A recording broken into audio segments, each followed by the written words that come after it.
আবার সবার জন্যই ভগবান প্রাপ্তি হয় না, একমাত্র সাধু দর্শনে হয়।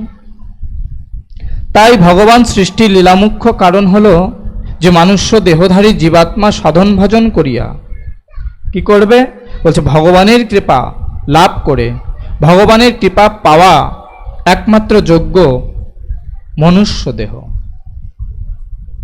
কিন্তু আমরা মনুষ্য হয়েছি, মানুষ বলছে হুশটিকে উড়িয়ে দিয়েছি, মনু হয়েছি। দেখুন আপনাদের বারবার কালকে বললাম যে পাঠটি 7টার থেকে শ্রবণ করানো উচিত, আপনার ঠিক ওই 8টা 9টা এরকম করলে হয়। কালকে আমি ঠিক 7টায় একদম কথা দিলাম ব্যাসপীঠ থেকে, কালকে আমি 7টায় এসে বসবো, তোমার কীর্তন হোক আরতি হোক সেটা তুমি বুঝে নেবে। তোমরা টাইম মেনটেন করবে না তো ভজন সাধন কিচ্ছু হবে না, সব শূন্য হয়ে যাবে। এই যা সেবা করছো দেখছি তো, তোমরা জিনিস এনে দিচ্ছ, পরে বলছো এটা কেন হলো না, ওটা কেন হলো না। আরে এই প্রশ্নটা করার আগে নিজেকে প্রশ্ন করো, 4টি নখ তোমার দিকে ধাবিত হয়ে আছে যে আমি আয়োজনটা কি ঠিক মতো করে দিয়েছি।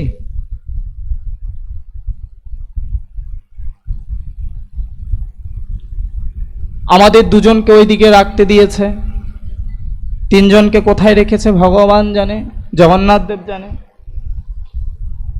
সেবা কে কি পেল খোঁজ নেই, যাব টাইম মতো যাব, পাঠ শুনবো, চলে আসব। আমি যদি প্রাণটা হারিয়ে ফেলি তখন কিভাবে হরিকথা হবে। মা, এক মাকে ঘরে ছেড়ে চলে এসেছি, শুধু সে মা নয়, বলছে তোমরা যে বসে আছো না তোমরাও মা। কেন, বলছে তোমরা হচ্ছে মাতৃশক্তি, এক শক্তি, অদ্বিতীয় কেউ নেই। বলছে একমাত্র অসুরকে আর অসৎ মানুষকে কেউ যদি হারাতে পারে তিনি হচ্ছেন মা। বলো না গো, যদি অসৎ ব্যক্তি আর অসুর মানুষকে হারাতে পারে একমাত্র মাতৃশক্তি। কিন্তু এমন এমন অসুর আছে জগতে রাবণের মতো, না মানুষ মারতে পারবে, কোনো প্রাণী মারতে পারবে। যতই তুমি বর চাও ভগবানের কাছে, ভগবান যখন বর দেয় তিনি তো ভগবান, অনাদির আদি গোবিন্দ, আদি পুরুষ, পুরুষোত্তমম। বলছে পুরুষ নয়, বলছে পুরুষোত্তমম। সহস্র পুরুষের শক্তি যার মধ্যে দেখা দেবে, শত শত পুরুষ একত্রিত মিলিত হলে পরে একখানি মিলিত শক্তি উৎপাদন করলে পরে যে শক্তি সঞ্চারিত হয় সেই তৎপ্রকার সেই আমার ভগবান। বলছে মানুষের সঙ্গেও তুলনা করা যাবে না, তার বহু অপরাধ জন্মাবে। জানো, তোমরাও আমার মা। আমি তো কালকেও বলেছিলাম যে পারলে আমি পাঠ ক্যান্সেল করে দিতাম, কিন্তু কেন এসেছি জানো, একমাত্র বিক্রমের কথার রাখার জন্য। কেন, গুরু ভাই আমার শ্রী গুরুদেব 108 শ্রী হিরণময় গোস্বামী বলেন, হিরণময় গোস্বামী মহারাজ তিনি বলেন যে গুরু ভাই যদি মিল না থাকে, ভাই ভাই যদি বনতা না থাকে, সে ভাই জীবনে মানুষ হবে না।